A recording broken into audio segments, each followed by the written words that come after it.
第295章聚会木战。从炼药师公会出来之后，萧炎便是直接回到了居住的旅馆之中，在其中调息了几个小时，直到状态恢复到巅峰后，这才再度出了旅馆，然后一路对着纳兰家族行去，开始今天的驱毒疗程。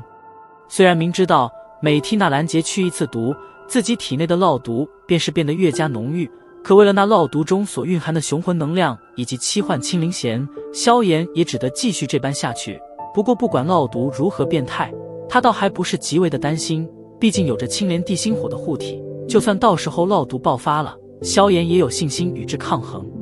经过这几天每次出门纳兰杰与纳兰素的亲自送行，现在整个纳兰家族的人都认识了萧炎这个有着冷漠表情的青年，所以瞧得他的身影，不仅没有任何人出声阻拦，而且在与其擦肩而过时，